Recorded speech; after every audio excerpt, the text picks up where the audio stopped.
Good day, good night, all. Welcome back. CFR News, CFR Network. Across the pond, feminine energy. I have a legend in our presence currently. Tiffany with a Y, million, former professional wrestler, former adult superstar, and everything in between. Welcome to the broadcast, mademoiselle. How art thou? I'm very well, thank you for asking. Excellent. And thank you very much for carving out some time in your busy schedule.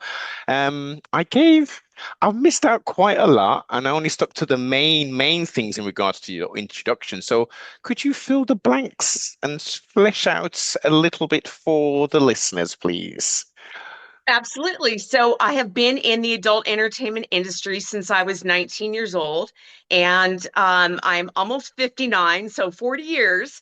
I began my career as a stripper and live sex show performer at the world famous Mitchell Brothers O'Farrell Theater in San Francisco. Um, my career is most noted for being one of the stars of the 80s hit TV show Glow, The Gorgeous Ladies of Wrestling. And I was on seasons 3 and 4, and I opened every single show on a typewriter doing a comedy sketch. So every time an episode of Glow aired, I was the first one that you saw. After I left Glow, I did some foxy boxing and mud wrestling and oil wrestling for the world famous Hollywood Tropicana. And shortly thereafter, I made my foray into adult films. Did that from 1992 to 1995. I had some severe personal issues, including the sudden death of my father Oh, in late 1994, which prompted my exit from the industry. And I, a few years later, got into radio. I was a radio personality for about 4 years. And excuse me, my throat's a little dry. And then in 2000, I had my second daughter. I had my first daughter in 1991. And after I had my second daughter in 2000, I got married. And I was married until June of this past year. My husband and I divorced. let's And not let's I thought, let's stop there. You're giving it all okay, away. You're giving I'm it just all. giving you an outline so we can fill in the blanks. I want you to understand Yes. why and how I'm coming back after 30 years. Okay, continue. Continue then, sorry. Okay. Okay, so then my husband and I divorced in June of this past year, and it suddenly occurred to me that nothing was stopping me from returning to the industry anymore. So I created my OnlyFans page. I re-entered social media as Tiffany Million and announced my return to adult films. And here we are. A lot has happened in between, and we will fill in the blanks. Yes. Um, but that's just a rough outline for you. Definitely. So, yeah, I mean, you've pretty much done it all. In essence, you've done it all, and you've There's been more. well, yes. I mean, just from what you've just outlined, I mean, live sex performance, stripping, wrestling, boxing, mud wrestling, adult entertainment. That just one of those is a career for somebody potentially. So to have that all in a span of a 40-year period, very Oh, and varied.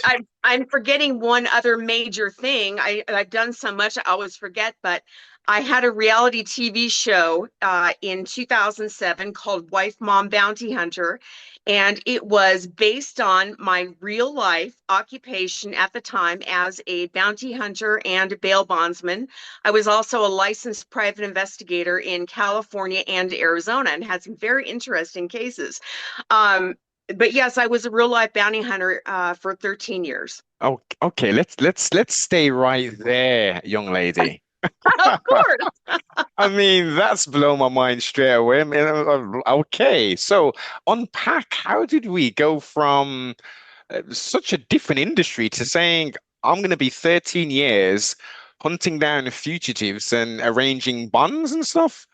Yes, I had my own bail bonds agency. I started off as a bounty hunter and a private investigator in California with a very well known bounty hunter by the name of Zeke Unger. And he and I are actually talking on Facebook right now, which is really nice. He trained me. And I broke some cases for him that his other bounty hunters had been unable to break. So he was very pleased with my performance and wanted to train me to do executive protection. Right around that time, his business partner, who was a woman, she was a former Los Angeles County Sheriff's deputy, found out that I used to be a porn star and made him fire me. He did not want to fire me, but because she owned 51% of the business, he had to.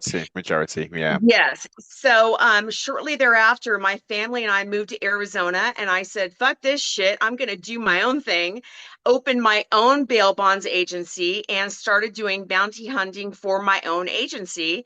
Word got out about my successes, and other bail bondsmen started hiring myself and my team to do their bounty hunting. So how does that work? How does that look like in regards to, okay, I'm interested in jumping into this industry. Is there certification required? Is it more hands-on, observational skills, that kind of stuff? Well, it depends on the state. So in California, you can only be a bounty hunter if you're either a licensed private investigator or you go through police officer training. Um, so I was already a licensed private investigator in California, and that's a whole story in and to itself how I got into that. So I was able to do bounty hunting in California. Now, when I got to Arizona, um, you have to either be a licensed bail bondsman or you have to be brought into it by another bounty hunter and get licensed by the state. Okay. So there is okay, and financially being recompensed, how lucrative or how does this play out? Well, bounty hunting in and to itself is not terribly lucrative because the work is so spotty Mm, and you only get paid if you capture the fugitive and put him back in jail. So if you are not successful, you could, put out a lot of money and expenses and not get your guy and not be able to book them back into jail. Therefore, you don't get paid. mm. However, because I own my own bail agency, part of my contract that they had to sign said that in the case that we have to retrieve the person that you are bonding out, our fees are X amount of dollars per day and so much per mile to bounty hunt them and put them back in jail. So I was assured that I was going to be paid no matter what. You would cover yourself. That's it. Four corners of that contract. It's very smart. It's very smart. Was that something that evolved or did you see that practice utilized somewhere else? No, that was something that I came up with. I came up with adding that into the contract, and they had to agree to it. I would not post bail for the person they were trying to bail out of jail. Okay, and for our international listeners, I've got a rudimentary understanding of this process. So, how does this work? So, a felon well, not felon. Let's not even say a felon. Someone is arrested and goes to jail, and they're held in a jail. Obviously, it goes to court. Sorry, then they're held in jail, and Mhm. they say, okay, if you want to leave, you've got to pay us $10,000. So, fill in that process Yes. after. So yes. So everybody, depending on, well, most crimes are bondables.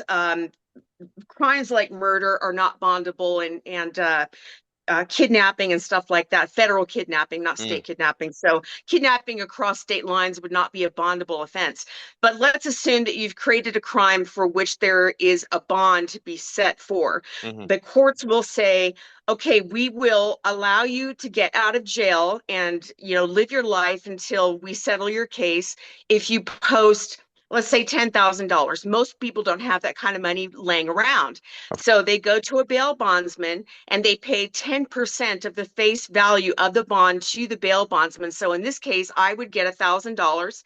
And then they have to secure the bond with what's called collateral. So they have to put something up that's worth the amount of the bond. In House, the vehicle, event etc. that they don't show up to court and the bond has to be paid, we have to have a way to get that money to pay the bond. Mm, okay. The 10% that they pay is not refundable. That is our fee. That is the money that we make for posting the bond for them. So no, it Yes. is not refundable. Everybody always asks that. And I always say, well, do you work for I free? was gonna I say certainly don't. definitely not. What's Yeah, the purpose and of a there's There's other money too. Like a lot of people will put up their vehicles for collateral, and if the vehicle doesn't have full coverage insurance, then they have to store it in our storage yard, and storage fees really rack up quickly. So we would make money on storage fees, bounty hunting, bail bonds, and then if we had to go to court for them, there were court fees. So there were all kinds of other ways to make money as a bail bondsman and a bounty hunter, and it was Mm, very lucrative, mm. very, very lucrative. Excellent. That's and I guess same processes if something if you said today or tomorrow I want to jump back into that industry, is the barrier to entry pretty much the same? I could jump in if I wanted to. Yes, Okay. I'm done. I'm done with Yeah. it. I did it for 13 years and had way too many close calls. I still have my head, between my shoulders, and I don't have any bullet holes in my body. So I got very Yes. fortunate. I was very fortunate because some of my bounty hunter friends lost their lives or had to actually shoot people. And you never get over that, even though the No. shooting is justified. Hmm. It's It's it's it's very difficult to deal with.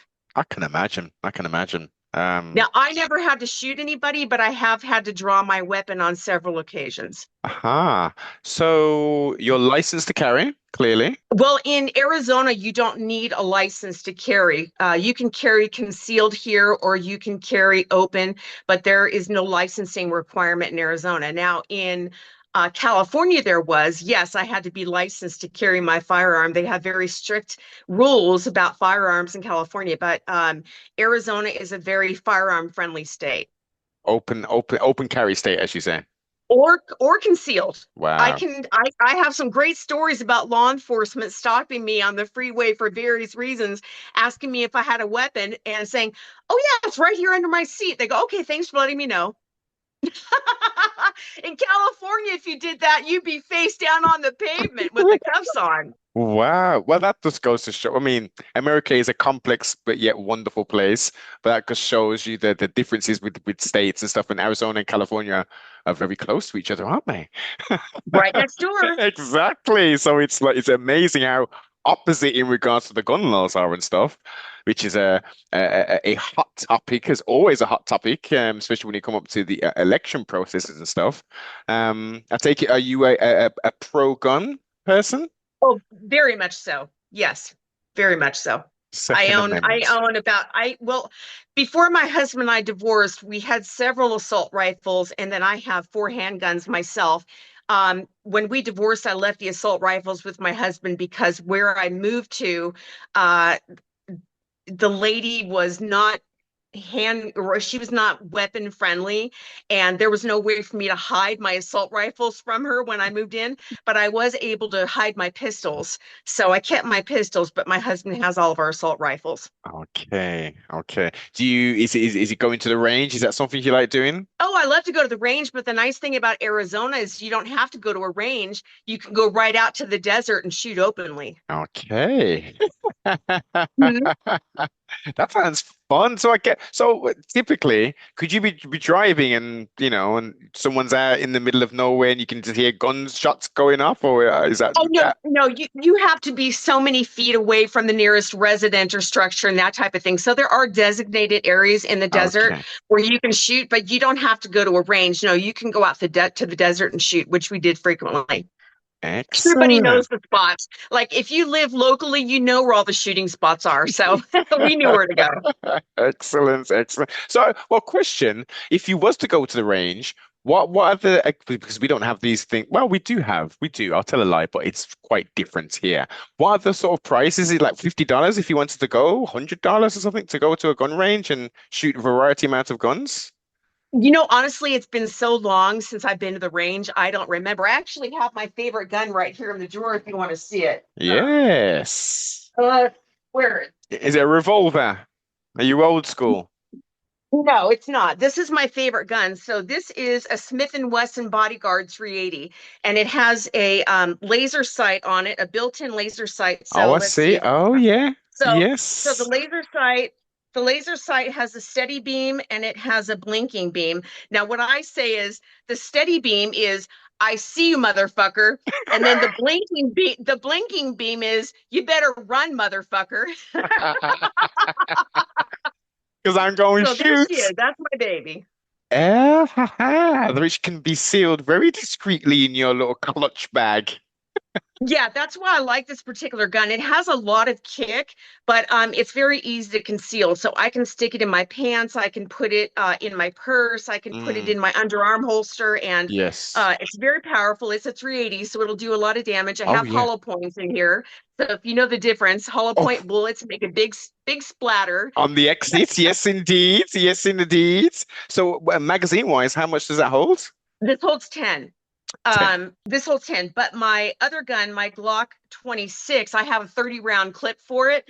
And it looks pretty sick because the original clip holds 10, but I got an extended clip for it. And so when you put the 30 round clip in it, the clip is like three times as long as the Yes. gun. Yes, I've seen them. Wow. You I have actually have a I have a picture of it on my Facebook. Is it my Facebook or my Twitter? One of my social medias. I have a picture of my gun with the extended clip in it. It's pretty sick looking. definitely, definitely in the right hands as well, not in the hands of young misguided youths or you lunatics. That's the risk you run. It's open to everybody here, unless you're a convicted felon. Yeah. You can carry concealed or not concealed. So, but amazingly enough, you don't hear of a lot of gun crime in Arizona because most people here are Are armed. armed. So you don't have a lot of like carjackings or home invasion robberies or bank robberies or that type of thing Hmm. because everybody's armed, and you'd be a stupid motherfucker to walk in somewhere waving a gun because everybody else is going to draw their weapon and shoot you. Yes, indeed. Which it levels out the playing field for everybody. This is why it's confusing, but it's with, as I've mentioned, misguided youth, etc., lunatics. But again, they're a small minority. They're a small They are. minority. The majority of gun owners are very responsible citizens. Hmm. Yeah, the majority. Mhm. Yes, 100%. Let's switch to your wrestling escapades.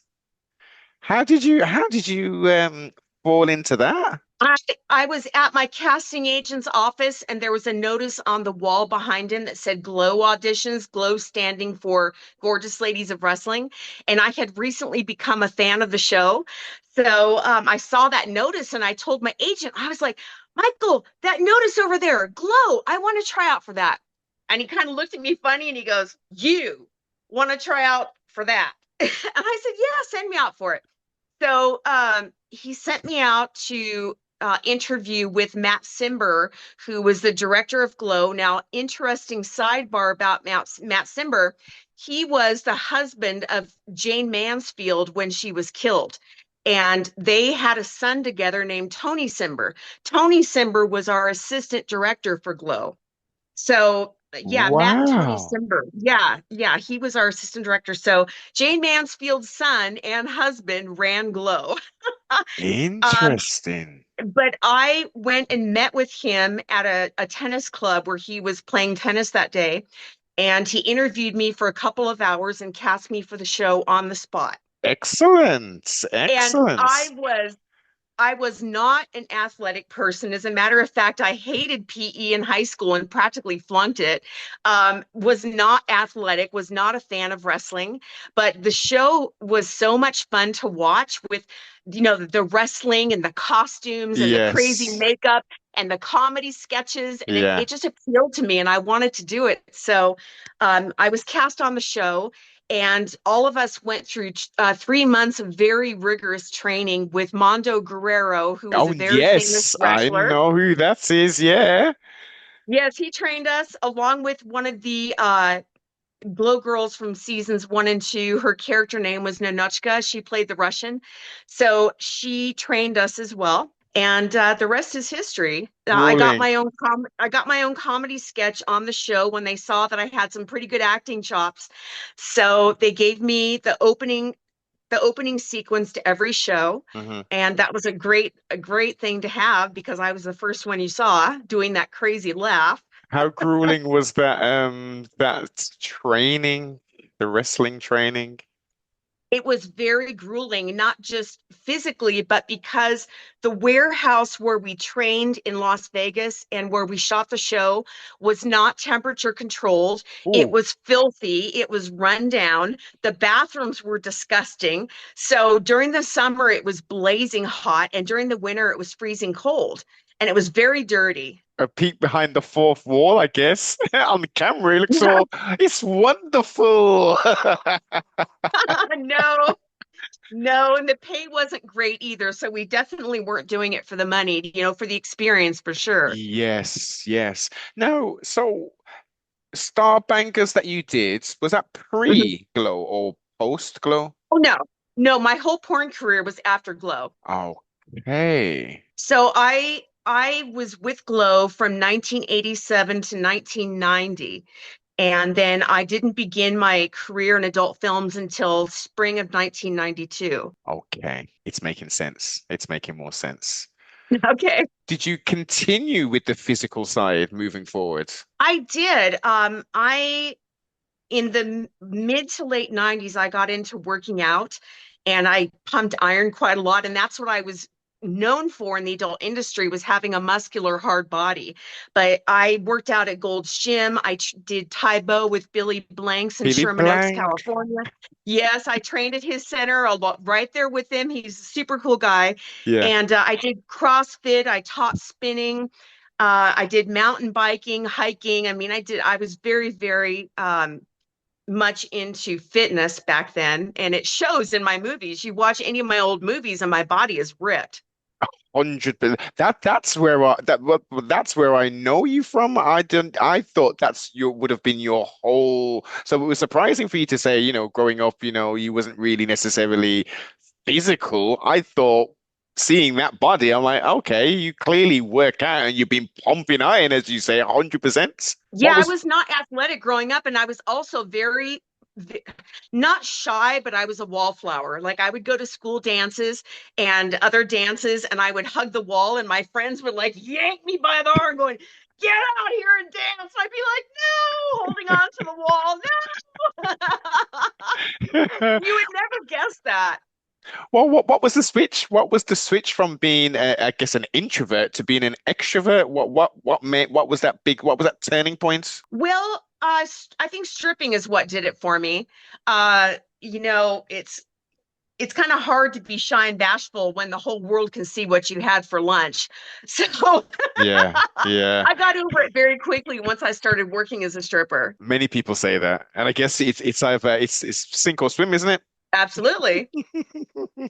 And being in that industry from the myriad of conversations I've had, you really that teach you so many outside of the sexual element of it, just the conversation, the pace, the knowledge and understanding of human nature, of mankind, of Yes. men, of Yes. it showed the dynamic of female camaraderie as well, how bitchy or how nice people can be, judging characters. I mean, that must have really set you up emotionally, I guess, to continue to do what you've done. Yeah, it certainly set the stage for me and broke ground on that path that I would eventually go down where I could not be shy and reserved. Do you miss those days of being shy and reserved? Or are you happy and at peace with your self now? Oh, I am in my element, honey. I'm totally in my element now. It woke up a part of me that I didn't even know existed until I, got into stripping and then bada bing, bada boom, everything changed. Hmm. And so, where was you actually born and raised? I normally ask this straight off the bat. What was it? California? Yes, I was born and raised the first 20 years of my life in the San Francisco Bay Area in Richmond, California. And Richmond, yes. Richmond, I was born in Richmond and lived most of my life in the Northeast, well, my early life in the Northeast San Francisco Bay Area. And then when I graduated high school, I moved to San Francisco and lived there for a couple of years and then moved to Los Angeles. LA, LA. So you've always been on the west side of sorts. Yes, Mu uh-huh.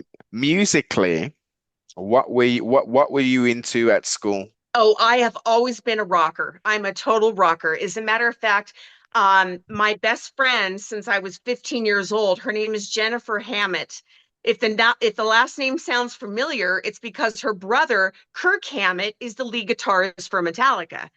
So I grew up with Kirk, and I was actually present the night when James and Lars came to audition him for Metallica. I was there. And that's a great story. But I have a lot of crazy stories about Kirk. But um, also from my same neighborhood where I grew up, Les Claypool from Primus came from our same little group, and so did Gino Toretta, the Heisman Trophy winner. He came from our same like neighborhood as well. Okay. So quite a few of us came from this one little neighborhood in a little town. It's actually an unincorporated area just north of Richmond called El Sobrante, and that's where I spent most of my childhood, growing up. Fond memories, I can imagine.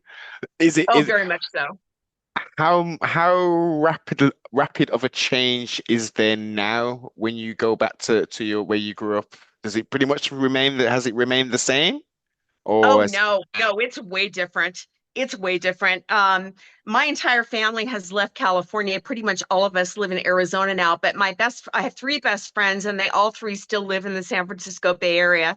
And I try to avoid California as much as humanly possible. But on the occasion when I do go back, I see my friends and I just marvel at how different it is from when I grew up there. everything in life is subject to change, but based upon the subject matter we're specifically talking about, things have most definitely changed. I think across this whole Yeah, plane of yeah, for existence, sure. where we grew up and what we once knew is so different now. For the good for some, I guess, who never grew up in that generation, but for the ones who remember what it used to look like, it's like, what on earth this happens? Why can't you go You down that? It was a wonderful place to grow up. And I went to high school during the Reagan years, and the Reagan years were some of the best years ever in California. They were wonderful years. Hmm. And it is not Reagan's California anymore. And so we could not wait to get the fuck out of there and come to Arizona. It was a great move. I would never go back to California, ever, ever, ever. Yeah, so many people, so many, during, and I guess after the zombie apocalypse, as I call it, so many Mhm. people, so many of the, like comedians and actors and stuff just left California and said, forget all of this.